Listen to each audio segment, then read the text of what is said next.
भजनिताय गौर राधे श्याम। जप हरे कृष्ण हरे राम। श्री श्री राधा रमण जयती चरित सुधा श्री श्रीमद राधा रमण चरण दासदेव बाबा जी महाशय बड़े बाबा का जीवन चरित्र। मूल बंगला संपादक प्रकाशक श्री रामदास बाबा जी। नाम ब्रह्म के मंदिर में नियम सेवा। तीसरे पहर 4-4:30 बजे बाबा जी महाशय भक्तों सहित दर्शन करने निकले। बहुत से स्थानों के दर्शन कर जैसे ही नाम ब्रह्म दर्शन करने पहुँचे, भगवान दास बाबा जी महाशय के प्रधान शिष्य विष्णुदास बाबा जी ने आकर इन्हें भ्रातुष्पुत्र कहकर आलिंगन किया। बाबा जी महाशय ने सगण उन्हें दंडवत प्रणाम कर नाम ब्रह्म के दर्शन किए और फिर सिद्ध भगवान दास बाबा जी महाशय की समाधि के दर्शन के लिए व्याकुल हो रोदन करने लगे। उनकी आर्त स्नेहमयी याचना और 5 वर्ष के बालक की भांति रोना देख आगंतुक दर्शक निरावाक रह गए। उस समय की उनकी अवस्था देख कौन न समझता कि सिद्ध भगवान दास बाबा जी से उनका साक्षात कथोपकथन हो रहा है। कुछ देर बाद विष्णुदास बाबा जी महाशय ने अपने सुमधुर सांत्वना वाक्यों द्वारा समझा बुझाकर उन्हें आलिंगन पूर्वक अपने पास बैठाया और नानाविध इष्टालाप करने लगे। बाबा जी महाशय विष्णुदास बाबा जी महाशय के भ्रातुष्पुत्र कैसे हुए, ये जानने के लिए पाठकगण स्वाभाविक रूप से उत्कंठित होंगे। श्री भगवान दास बाबा जी महाशय, श्री चैतन्य दास बाबा जी महाशय और श्री जगन्नाथ बाबा जी महाशय, ये 3 महापुरुष एक ही समय 3 भिन्न भिन्न भावों से साधना करते करते भावसिद्ध हुए थे। श्री जगन्नाथ बाबा जी महाशय बड़े विधिनिष्ठ थे। देहांत काल पर्यंत आपके साधन में किसी दिन आहिक पूजा व्रत और नियम निष्ठा का किसी प्रकार का व्यतिक्रम नहीं हुआ। श्री चैतन्य दास बाबा जी महाशय का भाव ठीक इसके विपरीत था। वे सदा भाव में विभोर रहा करते थे। विधि की गंध भी उन्हें स्पर्श नहीं करती थी। श्री गौरांग देव उनके पति और वे उनकी पत्नी, ये भाव अनुरक्षण करके हृदय में रहता था। वे सर्वदा कहा करते, भजन हल सारा, आमर साधन हल सारा, नदेर चांदेर कांता आमी, कांत आमर गोरा। कभी कभी भावावेश में श्री गौरांग देव की श्रीमूर्ति के साथ बाईं ओर जाकर खड़े हो जाते। कोई यदि अपने को गौरदासी व गौरांग देव को प्राणवल्लभ कहता तो प्रणय रोष में भर गौरांग देव और गौरदासी को बहुत कुछ बुरा भला कहते। श्री भगवान दास बाबा जी महाशय एकमात्र नामनिष्ठ थे। सौदा नाम जप किया करते थे। नाम करते करते उनकी अनामिका उंगली माला में घिसकर पतली हो गई थी। वे परम वैष्णव सेवी और वैष्णव धर्मामृतनिष्ठ थे। उनकी कुटी के द्वार पर एक बहुचक्का सा था जिसमें वैष्णवोचिष्ट पत्तल आदि फेंके जाते थे। श्रृगाल और कुत्ते भी उसमें से प्रसाद आदि खाते थे। वे प्रातःकाल उठकर अलक्षित भाव से जब तक इस बहुचक्के से कुछ अधरामत ग्रहण न कर लेते तब तक कोई भी कार्य न करते। वे 3 महापुरुष भिन्न भिन्न भाव से भजन करते हुए भी परस्पर एक आत्मभाव रखते थे। एक दूसरे के मनोभाव को जानकर परम आनंदित होते थे। उनमें परस्पर इतनी प्रीति थी कि एक दूसरे के लिए प्राण तक देने को तैयार रहते थे। कभी एक दूसरे के भाव और भजन को लेकर टीका टिप्पणी नहीं करते थे। इसी को कहते हैं अप्राकृत भाव। परस्पर भाव होने के कारण वे एक दूसरे को दादा कहा करते थे। इसी संबंध से विष्णुदास बाबा जी महाशय को भ्रातुष्पुत्र कहा करते थे। कैसा मधुर संबंध था। हम यदि इनके स्थान पर होते तो एक दूसरे को परास्त कर अपने भजन पथ पर लाने के लिए कितनी समालोचना और कितना कुतर्क करते। शास्त्र प्रमाण दिखाकर अपने अपने मार्ग को सर्वश्रेष्ठ महाप्रभु अनुमोदित और गोस्वामी गण सम्मत सिद्ध करने की चेष्टा करते।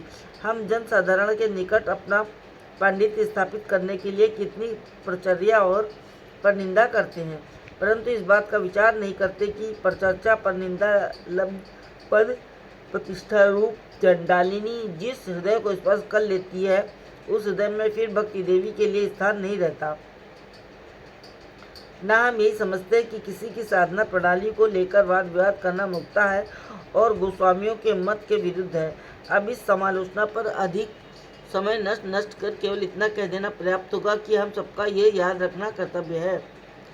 त्रयी सांख्यम योगा पशुपति मतम वैष्णवमिति प्रभिन्ने प्रस्थाने परमिदम मदा पथ्यमिति च रुचिनाम वैचित्राद्य ऋतु कुटिल नाना पदजुषाम नपा मेको मुमस्त्वसी पय सामरणौ इव। धीरे धीरे संध्या हो आई। विष्णुदास बाबाजी महाशय से बोले, देखो कल दशमी है, परसों से नियम सेवा प्रारंभ होगी। 1 मास तक यहाँ से कहीं जाना नहीं। बाबाजी महाशय ने कहा, आप लोगों की कृपा और निताई चंद की इच्छा जैसी होगी वैसा ही करना होगा। मेरी तो पूरी इच्छा यही है कि आप लोगों के चरणों में पड़ा रहूं।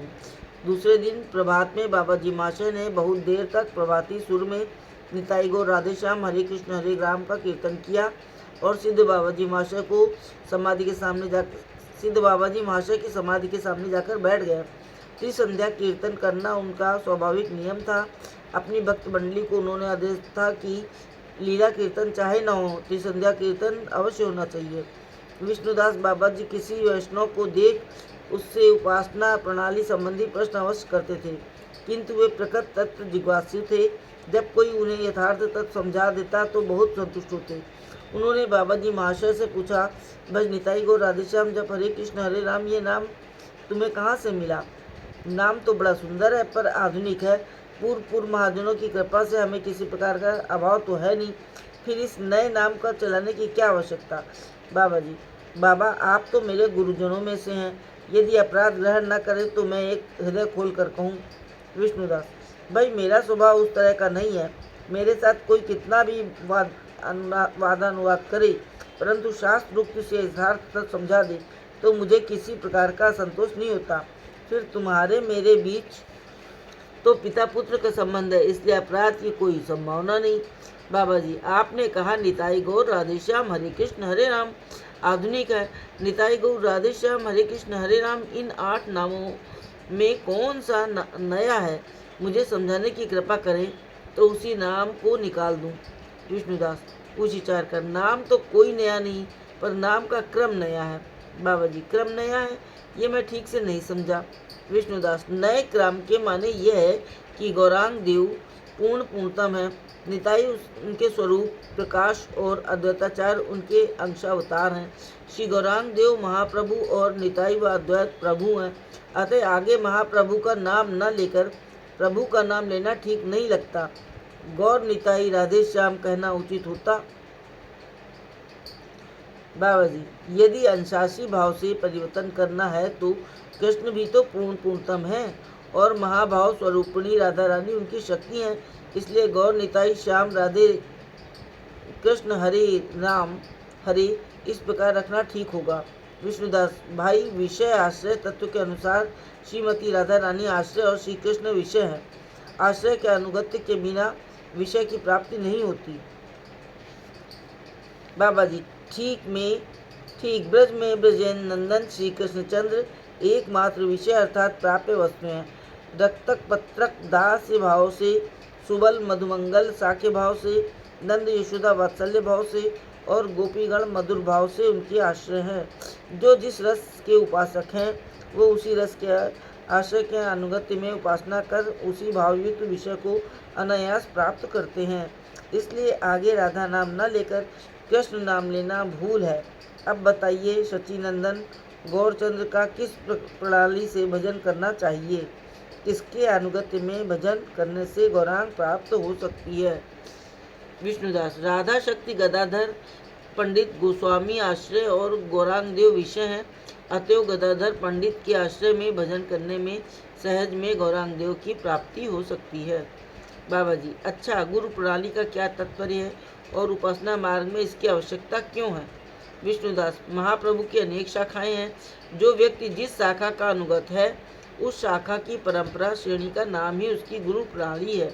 जिस प्रकार किसी ऊंचे स्थान पर जाने के लिए सीढ़ी की आवश्यकता होती है, उसी प्रकार अखिल रसामृत मूर्ति श्री गौरांग चंद्र के निकट जाने के लिए गुरु, परमेष्ठी गुरु प्रभृति का आश्रय लेने की आवश्यकता होती है। इसे भी आश्रय कहा जा सकता है। जय हो बड़े बाबा की।